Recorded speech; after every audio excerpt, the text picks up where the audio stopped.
Hi everyone, welcome to the So Career Talk series. आजको यस एपिसोडमा हामी कुराकानी गर्नेछौँ माइक्रोबायोलोजीको बारेमा। नेपालमा बसेर माइक्रोबायोलोजी पढेका स्टुडेन्टले कस्तो जब पाउनुहुनेछ, गभर्मेन्ट जब्स पाउनुहुनेछ कि छैन र बिएससी कम्प्लिट गरिसकेपछि जब अपर्च्युनिटिज र करियर स्कोप कस्तो रहनेछ भन्ने बारेमा आज हामीलाई साथ दिँदै हुनुहुन्छ प्रेजेन्टेसनबाट स्पिकर मन्जिला अधिकारी म्यामले। त्यसैले यो भिडियोलाई म्याक्सिमम स्टुडेन्टको सामु पुर्याइदिनु हुनुको लागि म अनुरोध गर्दछु। हजुरहरूको एउटा सेयरको कारणले गर्दाखेरि पनि धेरैजना निडी स्टुडेन्ट्सहरूलाई आफ्नो करियर चुज गर्नको लागि धेरै मद्दत पुर्याउनेछ यो भिडियोको मार्फतबाट। तसर्थ लाइक, शेयर एन्ड सब्सक्राइब गर्न नबिर्सिनुहोला। Hello everyone, welcome to the show Career Talk series, which will be premiered every Sunday 5 p.m. onwards through the YouTube channel of Srijana Tamrakar and the official Facebook page of Career Talk with Srijana, presented by VJ Srijana Tamrakar. Choose the job you love. You'll never have to work a day.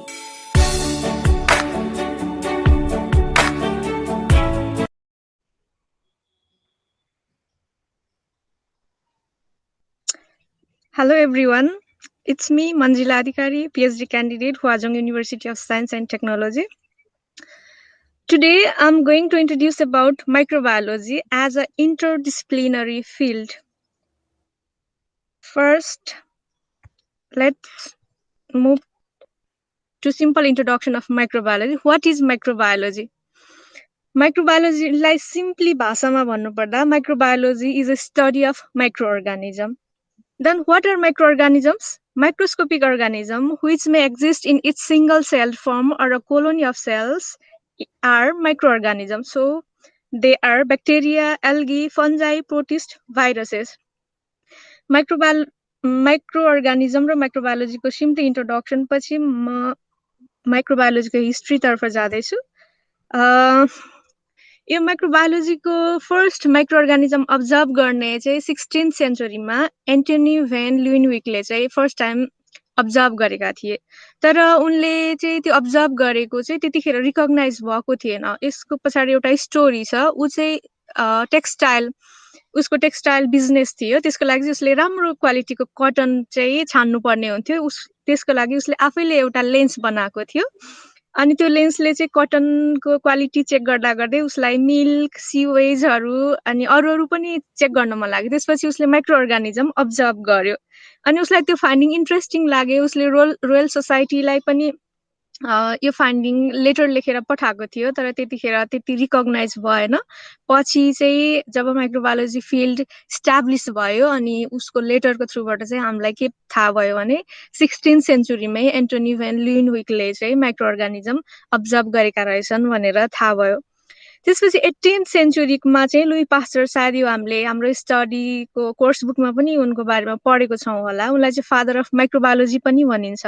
उनले germ theory of disease दिए। त्यसपछि rabies vaccines पनि उनले नै बनाएका थिए, first rabies vaccine.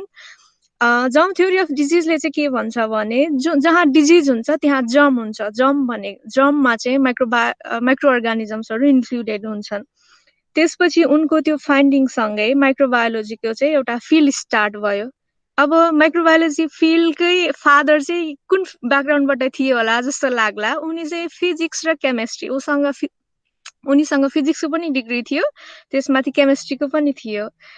उनले चाहिँ मेन फर्मेन्टेसनमा चाहिँ काम गरिरहँदाखेरि चाहिँ जर्म थ्योरी अफ डिजिज पत्ता लगाएका हुन्। त्यसै गरी माइक्रोबायोलोजीको फिल्डमा अर्को नाम आउँछ रोबर्ट कोच। उनले चाहिँ ट्युबरकुलोसिसको बारेमा चाहिँ रिसर्च गरेर टिबीको कजेटिभ एजेन्ट जुन चाहिँ माइक्रोब्याक्टेरियम ट्युबरकुलोसिस हो, उनले त्यो चाहिँ आइसोलेट गरे र त्यो ब्याक्टेरियाले चाहिँ ट्युबरकुलोसिस कज गराउँछ भनेर उनले पत्ता लगाए। उनको यो फाइन्डिङको लागि चाहिँ 1905 मा Nobel prize in physiology and मेडिसिनको अवार्ड पनि दिएको थियो। र नोबेल प्राइज चाहिँ फर्स्ट स्टार्ट भएको भनेको 1901 बाट हो। त्यसपछि त्योभन्दा अगाडिको रिसर्चहरूलाई चाहिँ रिकग्नाइज त भयो, तर त्यतिखेर त्यो प्राइज दिने सिस्टम थिएन। रोबर्ट कोचले चाहिँ 1905 को नोबेल प्राइज पनि पाएका थिए। त्यसै गरी हामीलाई यो सर एलेक्जेन्डर फ्लेमिङ, उहाँको नाम त पक्कै सबैले सुनेका छौँ होला। उहाँ चाहिँ पेनिसिलिनको डिस्कभरी गर्ने टिमको उहाँले चाहिँ फर्स्ट अब्जर्भ गर्नुभएको हो। पछि ड्रगकै रूपमा चाहिँ एउटा एन्टिबायोटिकै रूपमा इस्टाब्लिस गराउनको लागि चाहिँ उहाँको टिम थियो। तीमध्ये 3 जनाले चाहिँ उहाँसँगै नोबेल प्राइज 1945 मा सेयर गर्नुभएको थियो। पेनिसिलिन चाहिँ एक्सिडेन्टल डिस्कभरी भनेर चिनिन्छ र पेनिसिलिन चाहिँ सायद मेडिसिनको फिल्डमा एउटा रिभोल्युसनरी डिस्कभरी थियो। त्यो पेनिसिलिनको डिस्कभरीसँगै एन्टिबायोटिक र यो डिजिज ट्रिटमेन्टको वे नै चेन्ज भयो र उनी पनि माइक्रोबायोलोजी ब्याकग्राउन्डकै थिए। पेनिसिलिन चाहिँ पेनिसिलिन नोटाटम भन्ने एउटा मोडले चाहिँ सेक्रेट गर्छ। त्यसले चाहिँ ब्याक्टेरिया बायोटिक्स मिन्स लाइफसँग रिलेटेड ब्याक्टेरिया मेन चाहिँ ब्याक्टेरियालाई चाहिँ यसले मार्ने काम गर्छ। त्यसपछि अब म माइक्रोबायोलोजीमा चाहिँ एकाडेमिक पोजिसन्सहरू के छन्, कसरी चाहिँ माइक्रोबायोलोजी फिल्डमा रिसर्च गरिन्छ, एकाडेमिक पोजिसन्सहरू के छन् भनेर इन्ट्रोड्युस गराउँदैछु। हाइएस्ट डिग्री भनेको जुनसुकै फिल्डमा पनि हाइएस्ट डिग्री भनेको पिएचडी हुन्छ। त्यसपछि हाइएस्ट एकाडेमिक पोजिसन चाहिँ प्रोफेसर।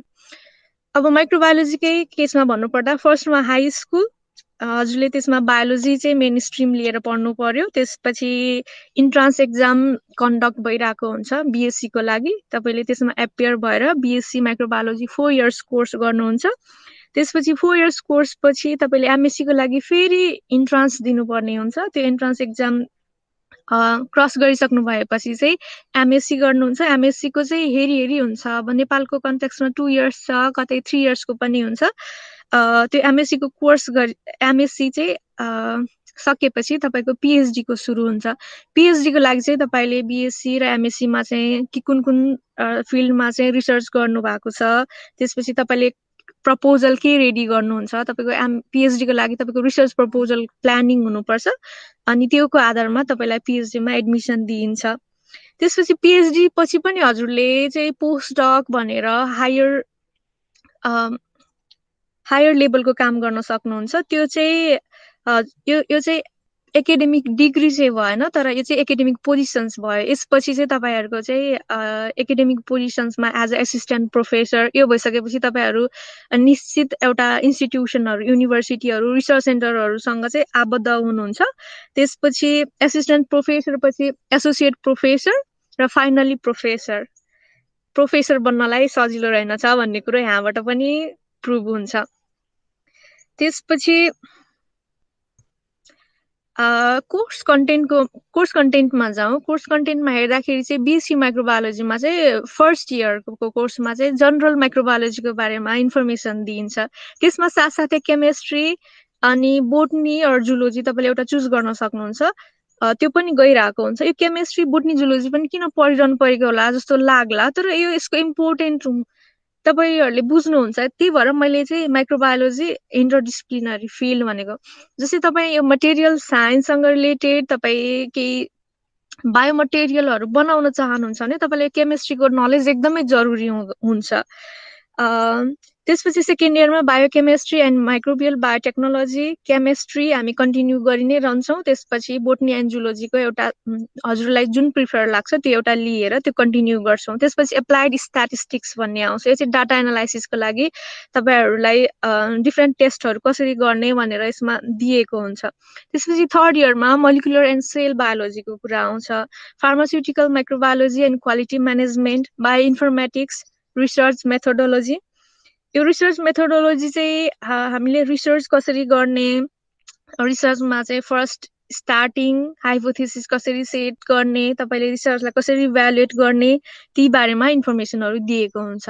त्यसपछि फोर्थ इयरमा medical and public health microbiology, agricultural and food microbiology, methods in microbiology, project writing and presentations, bio instrumentations. यसमा चाहिँ प्रोजेक्ट राइटिङ एन्ड प्रेजेन्टेसन चाहिँ तपाईँको लागि एकदमै भ्यालुएबल छ। यसले चाहिँ तपाईँहरूलाई पछि चाहिँ रिसर्च डिजाइनमा चाहिँ प्रोजेक्टहरू कसरी लेख्ने, प्रेजेन्टेसन कसरी रेडी गर्ने, त्यसको लागि एकदमै हेल्पफुल हुन्छ यो रिसर्च राइटिङ एन्ड प्रेजेन्टेसनको। यो टोटल 1 2 3 4 इयर्स गरेर चाहिँ हजुरको यसको मार्क्स चाहिँ 2000 मार्क्सको हुन्छ बिएससी 4 इयर माइक्रोबायोलोजीको। तपाईँहरूले यहाँ कोर्स कन्टेन्ट देखेर तपाईँहरूले अलिकति गेस पनि गर्न सक्नुहुन्छ। हामीले चाहिँ बिएससी भनेको चाहिँ माइक्रोबायोलोजीमा जस्ट इन्टर गर्दैछौँ जनरलबाट बायोकेमिस्ट्री हुँदै डिपर लेभलमा मोलिकुलर सेल बायोलोजी अथवा एग्रिकल्चर मेडिकल यो बायोलोजीको माइक्रोबायोलोजीले एड्रेस गर्ने डिफ्रेन्ट फिल्डहरूको बारेमा सर्फेसली नलेज बिएससीमा लिन्छौँ। त्यसपछि एमएससीमा जाउँ। एमएससीमा सेमेस्टर सिस्टम छ। फर्स्ट सेमेस्टरमा चाहिँ एडभान्स इन माइक्रोबायोलोजी भन्ने सब्जेक्ट छ। थोरै डिपर लेभलमा माइक्रोबायोलोजी एज अ जनरल टर्ममै गइरहेको हुन्छौँ। त्यसपछि इम्युनोलोजी पनि टच गरिरहेको हुन्छौँ। माइक्रोबायोलोजी इम्युनोलोजी सब्जेक्टहरू इन्टर रिलेटेड छन्। Microbial genetics and molecular biology पढ्ने भयौँ। बायोकेमिस्ट्री एन्ड बायोटेक्नोलोजी त्यो पनि माइक्रोबायोलोजीमै इन्क्लुड भइरहेको छ। त्यसपछि पब्लिक हेल्थ माइक्रोबायोलोजी तपाईँले सेकेन्ड सेमेस्टरमा गइसकेपछि चाहिँ अब एउटा स्पेसिफिक फिल्ड चुज गर्नुपर्ने भयो। Public health microbiology medical microbiology food and industrial microbiology agriculture microbiology भनेपछि माइक्रोबायोलोजीले कभर धेरै एरिया गर्दो रहेछ भनेर यहाँबाट पनि बुझ्न सक्नुहुन्छ। अब पब्लिक हेल्थमा इन्टर गर्नुभयो भने इपिडेमियोलोजी इमर्जिङ इन्फेक्टियस डिजिज यस्तै यस्तै पब्लिक हेल्थसँग रिलेटेड टर्महरू पढ्नुपर्ने भयो। मेडिकलमा जानुभयो भने bacteriology virology parasitology mycology medical related bacteria micro अर्गानिजम्सको बारेमा पढ्नुपर्ने भयो। अब फुड एन्ड इन्डस्ट्रियलतिर जानुभयो भने क्वालिटी म्यानेजमेन्टको कुराहरू फुड साइन्स न्युट्रिसनसँग रिलेटेड सब्जेक्टहरूको बारेमा पढ्नुहुने भयो। एग्रिकल्चरमा जानुभयो भने माइक्रोबियल मेटाबोलिजम इन सोइलमा भएको अर्गानिजमहरूको बारेमा पनि पढ्नुपर्ने भयो। सोइल फर्टिलाइजर्स बायो फर्टिलाइजर्सको पनि कुरा आयो। एग्रिकल्चर बायोटेक्नोलोजी यीहरू एग्रिकल्चरले कभर गर्ने भयो। र यसमा सबैमा कमन चाहिँ के छ भने रिसर्च मेथड्स एन्ड बायोस्ट्याटिस्टिक्स यसको बारेमा नर्मल जनरल इन्फर्मेसन ब्याचलर्स लेभलमा पनि केही हदसम्म दिएको हुन्छ। तर मास्टर्समा चाहिँ अझ डिपर लेभलमा रिसर्च मेथड्स र बायोस्ट्याटिक्सको बारेमा पढ्छौँ। यो चाहिँ हाम्रो रिसर्चको लागि टुल हुन्छ। त्यसपछि तपाईँहरूले 1 सेमेस्टर चाहिँ इन्टर्नसिप पनि गर्नुपर्ने हुन्छ रेस्पेक्टेड फिल्डमा। यदि पब्लिक हेल्थसँग छ भने फिल्डमा गएर हुन्छ अथवा हस्पिटलमा भएर मेडिकलको हस्पिटलमा फुड इन्डस्ट्रीहरूमा गएर एग्रिकल्चर बेस्ड प्रोजेक्टहरूमा जता पोसिबल हुन्छ त्यहाँ गएर चाहिँ 6 मन्थको इन्टर्नसिप पनि गर्नुपर्ने हुन्छ एमएससीको केसमा चाहिँ। अब चाहिँ कलेजेस एन्ड युनिभर्सिटी काठमाडौँमा धेरै कलेजहरू देखेँ। गोल्डन गेट त्रिचन्द्र मल्टिपल यो चाहिँ बिएससीको लागि। जस्तै तपाईँहरूको कुनै कलेजमा बिएससीको प्रोग्राम हुनसक्छ तर त्यो कलेजमा एमएससीको पनि नहुनसक्छ। तर कुनै कलेजमा चाहिँ बिएससीदेखि एमएससीसम्मको दुइटै प्रोग्राम भएको हुनसक्छ। गोल्डन गेट इन्टरनेसनल कलेज यसमा भएको नेम बाहेक अरू युनिभर्सिटीले पनि अरू कलेजले पनि यो बिएससीको प्रोग्राम दिएको जस्तो लाग्छ। किनभने मैले अस्ति हेर्दाखेरि डिएभी इन्टरनेसनल कलेजको पनि एडभर्टाइज देखिरहेको थिएँ मैले। सायद त्यो कलेजमा पनि छ तर त्यो नेम चाहिँ यहाँ इन्क्लुड रहेनछ। Golden get international College Trichandra Multiple Campus Amrit Science Campus Saint Xavier's College Central Campus of Technology यी सबै काठमाडौँ भ्यालीको भयो। त्यसपछि भ्याली बाहिर कास्कीमा पोखरामा चाहिँ पृथ्वीनारायण मल्टिपल क्याम्पस चितवनमा बालकुमारी कलेज वीरेन्द्र मल्टिपल क्याम्पसमा त्यसै गरी धरानमा सुनसरी टेक्निकल कलेजमा कञ्चनपुरमा सिद्धनाथ साइन्स क्याम्पसमा यी कलेजहरूमा चाहिँ बिएससी माइक्रोबायोलोजीको कोर्सहरू पढाइन्छ। त्यसै गरी एमएससी माइक्रोबायोलोजीको लागि चाहिँ सेन्ट जेभियर्स कलेज माइतीघर यो काठमाडौँकै भयो। TU international science and technology Kantipur college of medical sciences golden get international college national college Trichandra campus central department of microbiology Sigan international college of science and technology यी सबै काठमाडौँ भ्यालीभित्र भएका कलेजहरू हुन्। त्यसै गरी सुनसरीमा 2 ठाउँमा Dharan central Campus of technology र सुनसरी टेक्निकल कलेज गरी 2 ठाउँमा हुँदो रहेछ। त्यसै गरी पोखरामा चाहिँ regional college of health science and टेक्नोलोजीमा पनि एमएससी माइक्रोबायोलोजीको पढाइ हुन्छ। त्यसै गरी पिएचडी प्रोग्रामको लागि चाहिँ BP Koirala institute of health साइन्सेसमा चाहिँ मेडिकल माइक्रोबायोलोजीको लागि पिएचडी प्रोग्राम पनि रहेछ। सेन्ट्रल डिपार्टमेन्ट अफ माइक्रोबायोलोजीमा चाहिँ 5 जनाले अलरेडी पिएचडी डिग्री अवार्ड भएर गइसक्नु भएको छ। 12 जना स्टिल पिएचडी गर्दै हुनुहुन्छ भनेपछि सेन्ट्रल डिपार्टमेन्ट अफ माइक्रोबायोलोजीमा पनि पिएचडीको लागि हामीले पिएचडी कन्टिन्यू गर्न चाह्यौँ भने सेन्ट्रल डिपार्टमेन्ट अफ माइक्रोबायोलोजी पनि जोइन गर्न सक्छौँ। त्यसपछि फी कन्टेन्टको कुरा गरौँ। फी स्ट्रक्चर्स चाहिँ बिएससी माइक्रोबायोलोजीको लागि 24,000 to 30,000 यो गभर्मेन्ट कलेज भनेर भने। अझ मैले यसो डिपली एनालाइसिस गर्दाखेरि यदि फुल्ली गभर्मेन्ट छ भने, फुल्ली गभर्मेन्ट भनेपछि त्रिचन्द्र, अमृत साइन्स क्याम्पसहरू, यी क्याम्पसहरू फुल्ली गभर्मेन्ट हुन्। त्यो कलेजमा चाहिँ यो फी स्ट्रक्चर सायद 24,000 to 30,000 ले चाहिँ 4 इयर नै कभर गर्न सक्ला जस्तो लाग्यो मैले यसो रिसर्च गर्दाखेरि। जस्तै पार्सियल गभर्मेन्ट चाहिँ चितवनको वीरेन्द्र मल्टिपल क्याम्पस चाहिँ पार्सियली गभर्मेन्ट थियो, त्यसमा चाहिँ 24,000 to 30,000 पर इयर चाहिँ पढ्न जान्छ। त्यसैले यो चाहिँ फी स्ट्रक्चर चाहिँ इन्स्टिट्युसन अनुसार डिफ्रेन्ट हुने भयो। यदि तपाईँले प्राइभेट कलेज जोइन गर्नुभयो भने 24 to 30 भन्दा पनि थोरै कस्टी हुनसक्छ। त्यसै एमएससी माइक्रोबायोलोजीको लागि 120,000 1,20,000 पर इयरको चाहिँ कोर्स, यो चाहिँ एप्रोक्सिमेट हो, this is not a final figure, approximate यो पर्न सक्छ। अनि त्यसै गरी पिएचडीको लागि हेर्ने हो भने यो चाहिँ नेपालको केसमा चाहिँ पेइङमा नै रहेछ। जस्तै अघि मैले दिएको सेन्ट्रल डिपार्टमेन्ट अफ माइक्रोबायोलोजीको पिएचडी चाहिँ त्यो चाहिँ फन्डेड, त्यो चाहिँ आफैले पे नै गर्नुपर्ने थियो। र त्यसमा चाहिँ यदि तपाईँ त्यही सेन्ट्रल डिपार्टमेन्टकै कोही हुनुहुन्छ, जस्तै स्टुडेन्ट स्टाफ छ भने चाहिँ त्यसमा विशेष डिस्काउन्ट पनि भनेर लेखिएको थियो। अनि partial or full scholarship, PhD चाहिँ स्पेसल्ली चाहिँ स्कलरसिपमै भइरहेको हुन्छ। र फ्यु केसेस इन पेइङ, र पे गरेर पढ्ने चाहिँ मैले सायद कमै देखिरहेको छु रिसर्चको फिल्डमा चाहिँ। मैले चाहिँ चाइनामा पनि स्टडी गरेको हुनाले यो चाहिँ मैले मेरै कलेजको वेबसाइटमा भेटेको। बिएससीको लागि चाहिँ 4,50,000 पर इयर जति पढ्न जाँदो रहेछ।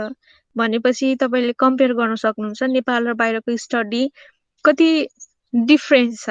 हामी नेपालमा चाहिँ बिएससी अथवा फिजिक्स, केमेस्ट्री, बायोलोजी, माइक्रोबायोलोजी जे नै जोइन गरे पनि त्यति धेरै कस्टी छैन। 20,000 to 30,000 भनेको सायद त्यति धेरै होइन। हामीले यति सस्तोमा पढ्न पाइरहेका हुन्छौँ, त्यो पनि त्यसलाई त्यति धेरै भ्यालु दिइरहेको हुँदैनौँ। त्यसै एमएससीको कुरा गर्ने हो भने बाहिर हेर्दा यो पनि एप्रोक्सिमेटै हो। यो मैले अब 15 आरएमबीलाई चाहिँ 15 को मानेर गरेको, यो फ्लक्चुएट भइरहेको हुन्छ। एमएससीको केसमा 5,70,000 पर इयर, पिएचडीको केसमा 7,50,000 पर इयर। भनेपछि अब्रोड स्टडी पेइङमै जानु भनेको यो सायद अलि कस्टी नै छ।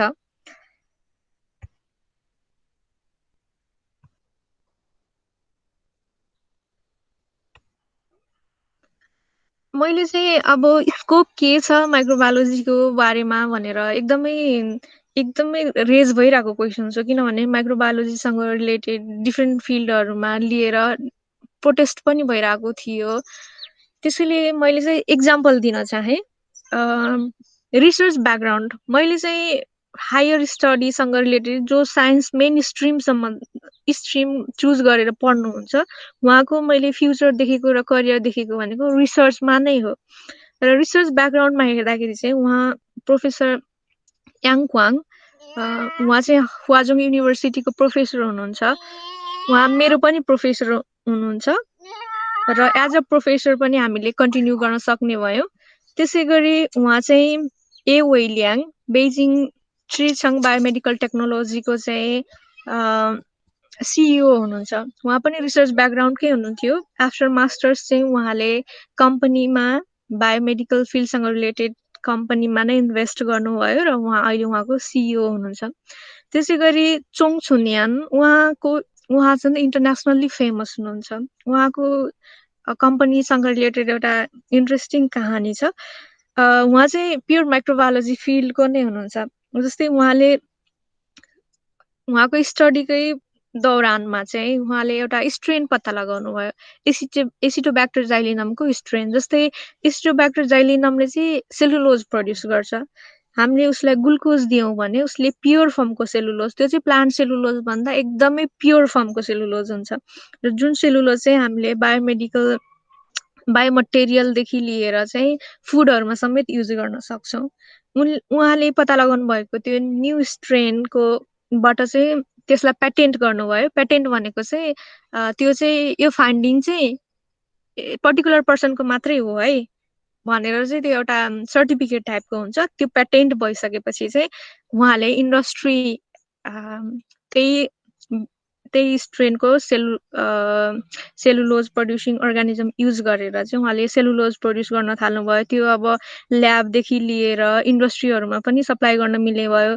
त्यसपछि हाइनान इएको फुड भन्ने कम्पनी छ, त्यसले चाहिँ योगर्ट, मिल्क प्रोडक्टहरू, फ्रुट जुसहरू त्यसमा चाहिँ सेलुलोज युज गरेर बनाउँछ। त्यो सेलुलोज र अल्जिनेटहरू भनेको चाहिँ हामीले फुडहरू, आइसक्रिमहरू खाँदाखेरि जेली टाइपको सब्सटेन्स भेट्छौँ, त्यो चाहिँ सायद सेलुलोज अथवा अल्जिनेट त्यसैको कुनै फर्म हुनसक्छ। र उहाँले त्यसरी स्टार्ट गर्नुभएको इन्डस्ट्री चाहिँ अहिले एकदमै वर्ल्ड फेमस छ। सायद उहाँहरूको प्रफिट नै मिलियन बिलियनको रेन्जमा छ। र अर्को हुनुहुन्छ डाक्टर श्री, उहाँ चाहिँ मेरो ग्रुप लिडर पनि हुनुहुन्छ। उहाँले मलाई अहिले पिएचडीमा गाइड गर्दै हुनुहुन्छ। उहाँ चाहिँ प्रोफेसर याङको चाहिँ ब्याचलर्सदेखिकै स्टुडेन्ट हुनुहुन्थ्यो। उहाँले ब्याचलर्समा पनि त्यहीँ गर्नुभयो, अनि त्यसपछि ब्याचलर्स पछि डिरेक्टली पिएचडी 5 इयर्सको कोर्स जोइन गर्नुभयो, जुन चाहिँ माइक्रोबायोलोजीमा थियो। त्यसपछि पिएचडी पछि पोस्टडकको कोर्स गर्नुभयो। पोस्टडक चाहिँ बायोमेडिकल इन्जिनियरिङमा। त्यसपछि पोस्टडक पछि त्यहीँ एसिस्टेन्ट प्रोफेसरको लागि एप्लाई गर्नुभयो र अहिले एसिस्टेन्ट प्रोफेसर हुनुहुन्छ। र एसिस्टेन्ट पछि एसोसिएट हुँदै प्रोफेसरसम्मको यात्रा सायद उहाँले तय गर्नुहुन्छ। भनेपछि रिसर्च फिल्डमा भएर पनि हामीले रिसर्चलाई नै कन्टिन्यू गरेर रिसर्च ब्याकग्राउन्डमै रहेर पनि हामीले धेरै काम गर्न सक्छौँ भनेर बुझ्न सक्छौँ। अब नेपालकै केसमा हेर्ने हो भने चाहिँ यो रिसेन्टली आएको न्युज हो। 5 नेपाली महिला वैज्ञानिक हरेकले पाए $50,000 को प्रतिष्ठित fellowship. $50,000 is not small amount, it's huge amount. र $50,000 चाहिँ यो रिसर्चको लागि चाहिँ उहाँलाई युनेस्कोले दिएको यो एमाउन्ट हो। उहाँको ब्याकग्राउन्ड हेर्ने हो भने चाहिँ उहाँले एमएससी इन्भाइरोमेन्टल माइक्रोबायोलोजी चाहिँ त्रिभुवन युनिभर्सिटीबाट नै कम्प्लिट गर्नुभएको हो। त्यसपछि उहाँ पिएचडीको लागि China academy of sciences China नै जानुभयो, अनि अहिले चाहिँ उहाँ Nepal academy of science and technology नास्टमा इङ्गेज हुनुहुन्छ। उहाँले 2019मा पाउनुभएको थियो। त्यसै गरी यहाँ अरू पनि हुनुहुन्छ, तर मैले टिस्टा म्यामलाई को चाहिँ थोरै ब्याकग्राउन्ड थाहा भएर चाहिँ उहाँको बारेमा चाहिँ यहाँ प्रेजेन्ट गरेँ। त्यसै गरी अर्को हेर्ने हो भने डाक्टर हेरम्ब बहादुर राज भण्डारी, उहाँ पनि नेपाल डेरी प्राइभेट लिमिटेडको चाहिँ चेयरपर्सन हुनुहुन्छ, एक्जिक्युटिभ चेयरम्यान। उहाँको पनि ब्याकग्राउन्ड हेर्ने हो भने he received MS and PhD in dairy science from university of Philippines. उहाँले पनि डेरी साइन्समा पिएचडी फिलिपिन्सबाट गर्नुभएको हो। र डेरी साइन्स भनेपछि यदि तपाईँ माइक्रोबायोलोजी स्ट्रिमबाट फुड माइक्रोबायोलोजीको सेक्टरमा जानुभयो र तपाईँले पिएचडी चाहिँ कुनै वेमा गर्नुभयो भने तपाईँले डेरीसँग रिलेटेड प्रडक्टहरूमा कम्पनीहरूमा पनि काम पाउनुहुने भयो। र यदि तपाईँसँग क्यापेबिलिटी, तपाईँसँग राम्रो ग्रुप वर्क, तपाईँलाई मनीले पनि फेभर गर्छ भने तपाईँ एउटा इन्टरप्रेनरको वेमा जान सक्नुहुने भयो, बिजनेसकै लाइनमा पनि जान सक्नुहुने भयो। त्यसपछि नेपाल विज्ञान तथा प्रविधि प्रज्ञा प्रतिष्ठान भनेको चाहिँ NAST, Nepal academy of science and technology. यसमा चाहिँ अब यहाँ देखिरहेको हुन्छौँ भ्याकेन्सी बेला बेलामा एनाउन्स हुँदो रहेछ। रिसर्च एसिस्टेन्टको लागि, एसिस्टेन्ट रिसर्च फेलोसिपको लागि, रिसर्च फेलोसिपको लागि। र त्यसमा तपाईँहरूले डिफ्रेन्ट सब्जेक्ट देख्नुहुन्छ, केमेस्ट्री छ, इन्जिनियरिङ छ, इन्भाइरोमेन्ट छ, माइक्रोबायोलोजी पनि छ यसमा। अब यो तीनटा चाहिँ डिफ्रेन्ट सायद यो रेस्पोन्सिबिलिटीको आधारमा डिफ्रेन्ट पोजिसन्स होला। रिसर्च फेलोसिपको लागि चाहिँ यहाँ चाहिँ त्यो जति आवेदन आयो त्यसमा चाहिँ उनीहरूले खोजेको पाएन भनेर लेखिएको छ। यस्तो अवसरहरू आइरहेको हुन्छ। त्यसै गरी अब तपाईँले स्कलरसिपको लागि, म चाहिँ यसरी नै नेपाल सरकारले नै स्कलरसिपको लागि कल गरेको एउटा नोटिस निकालेको थियो। त्यही नोटिस देखेर नै मैले एप्लाई गरेर मैले एमएससी गरेँ। एमएससी गरिसकेपछि अनि युनिभर्सिटी प्रोग्राममा फेरि उतैबाट एप्लाई गरेर चाहिँ पिएचडी जोइन गरेको। यदि तपाईँ बिएससी गरेर बस्नु भएको छ भने मास्टर्सको लागि पनि यस्तो नोटिसहरू आइरहेको हुन्छ। यो चाहिँ चाइनाको लागि मात्रै नभएर रसिया अरू कन्ट्रीको लागि पनि आइरहेको हुन्छ। चाइनाको चाहिँ फुल्ली फन्डेड स्कलरसिप हुन्छ। चाइनाको चाहिँ तपाईँहरूले एकोमोडेसनदेखि लिएर फी सबै कुरा उनीहरूले नै बिहोर्छ। यस्तो स्कलरसिप आइरहेको हुन्छ। त्यसको लागि तपाईँले फर्दर स्टडीको लागि एप्लाई गर्न सक्नुहुन्छ। र अर्को पनि मैले भ्याकेन्सीको नोटिस देखेको थिएँ। Research center for applied science and technology रिकास्टले चाहिँ पोस्ट डक्टोरल फेलोज र साइन्टिफिक एसिस्टेन्टको लागि भनेको रहेछ। र त्यसमा पनि यहाँ हेर्दाखेरि life science research area of candidates भनेर लाइफ एन्ड फार्मास्युटिकल साइन्सेस भनेर लेखेको छ यहाँ। तर यहाँ चाहिँ मन्थली स्टिपेन्ड चाहिँ 40,000 to 20,000 जस्तै यो पोस्ट डक फेलोसिपको लागि पनि 40,000 मात्रै भनेको चाहिँ यो बाहिरको तुलनामा एकदमै कम हो। बाहिर तपाईँलाई मोर देन आई थिङ्क 3 भन्दा तपाईँको हाई नै हुन्छ तपाईँलाई मन्थली दिने एलाउन्स चाहिँ। अब यहाँ हेर्दाखेरि चाहिँ 40,000 चाहिँ अलिक कम नै हो। त्यही भएर भनिरहेको हुन्छ नि बाहिर हेर्दा चाहिँ तपाईँको स्कोप छ, नेपालमा चाहिँ छैन। तर हामीले यसलाई चेन्ज गर्न सक्छौँ यदि हामी रिसर्च ओरिएन्टेड भयौँ भने।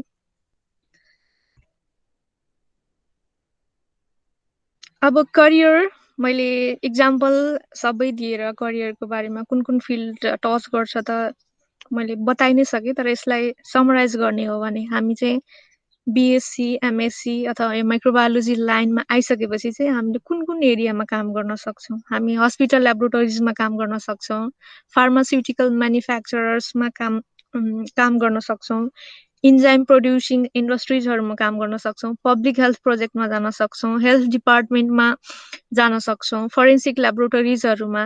यो फरेन्सिक ल्याबोरेटरिजले चाहिँ के कभर गर्छ भने तपाईँको बायोटेरोरिजम भन्ने हुन्छ। जस्तै कोभिड-19 केसलाई चाहिँ यो ल्याबमा प्रड्युस भएको यताउति भनेर आइरहेको थियो। अब त्यो हो कि होइन भनेर चेक गर्नलाई फरेन्सिक ल्याबोरेटरिज र पहिला यो वर्ल्ड वारको टाइममा चाहिँ यो बायोटेरोरिजम भन्ने एकदमै फेमस थियो। त्यतिखेरको टाइममा अब फर्दर इन्भेस्टिगेसन गर्नु पर्यो भने त्यो फरेन्सिक ल्याबोरेटरिजहरूमा माइक्रोबायोलोजिस्टहरूको काम हुने भयो। फुड एन्ड डेयरी इन्डस्ट्रिजहरूमा हुने भयो, डिस्टिलर्स एन्ड लिक्वर इन्डस्ट्रिजहरूमा, यो चाहिँ वाइन अल्कोहलसँग रिलेटेड खालको इन्डस्ट्रिजहरूमा पनि माइक्रोबायोलोजीको नलेज युज हुन्छ। त्यसै गरी वाटर प्लान्ट्सहरूमा वाटर प्लान्ट्समा चाहिँ वेस्ट वाटर ट्रिटमेन्टदेखि लिएर चाहिँ वाटर प्युरिफिकेसन सबैमा चाहिँ माइक्रोबायोलोजीकै नलेज काम लाग्ने भयो। बायो फर्टिलाइजर इन्डस्ट्रिजहरूमा, हायर स्टडिज एन्ड रिसर्चहरूमा सबैमा माइक्रोबायोलोजीले कभर गर्न सक्छ। यो चाहिँ इक्जाम्पल अघि मैले बेजिङ चिचङ बायोमेडिकल टेक्नोलोजीको सिइओको बारेमा भनेको थिएँ। उहाँको कम्पनीमा चाहिँ ऊ चाहिँ ब्रिकार्ड हामीसँगै ल्याबमा उसले मास्टर्स गरेको र ऊ अहिले चाहिँ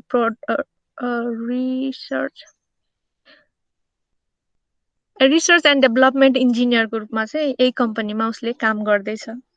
यो चाहिँ सिएमसी भनेको चाइना मेडिकल सिटी हाङचौमा छ। यो चाहिँ त्यसमा चाहिँ मेडिकल सिटीमा मेडिकल त र हस्पिटलको कुरा त आउने नै भयो। तर हस्पिटलको लागि चाहिने सम्पूर्ण प्रडक्टहरू पनि उनीहरूले त्यही नै म्यानुफ्याक्चर गर्दो रहेछन्।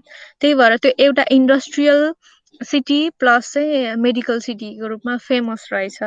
त्यो अब हाम्रो चितवन मेडिकल सिटीको कन्सेप्ट पनि आइरहेको छ। सायद यदि चितवनलाई पनि मेडिकल सिटी सँगसँगै मेडिकल इन्डस्ट्रीको रूपमा पनि सायद हामीले फर्दर प्लान गर्यौँ भने रिसर्चलाई नै कन्टिन्यू र मेन फोकसको साथ र बढी त्यसमा लगानी गर्यो भने सायद त्यो पनि देख्न सक्छौँ हामीले। यो चाहिँ हाम्रो रिसर्च टिम। यो चाहिँ म मेरो प्रोफेसरसँग ल्याबमा काम गर्दै गर्दाको फोटोहरू। म प्रेजेन्टेसनको लगभग लास्टतिर आइसकेँ। यो चाहिँ मैले यी इन्फर्मेसनहरू यी वेबसाइटहरूबाट चाहिँ लिएको हो। सायद तपाईँहरूलाई पनि अब नास्ट एमओई यी वेबसाइटहरू चेक गरिरहनु भयो भने तपाईँले अपर्च्युनिटीहरू स्कलरसिपहरू के छ देख्नु नै हुनेछ। र at last every field is connected with each other. सायद एउटा फिल्ड मात्रै म एकदमै कम्प्लिट हुँ भनेर पोसिबल छ होइन एउटा फिल्डमा भएको मान्छेले अर्को फिल्डको नलेज पनि लिएकै राम्रो every field is connected with each other तपाईँले एउटा ट्याग चाहिँ माइक्रोबायोलोजी केमिस्ट्री फिजिक्स भनेर दिएला तर तपाईँलाई नलेज चाहिँ सबै फिल्डको चाहिन्छ नै सो डिसिजन लिँदा follow your passion thank you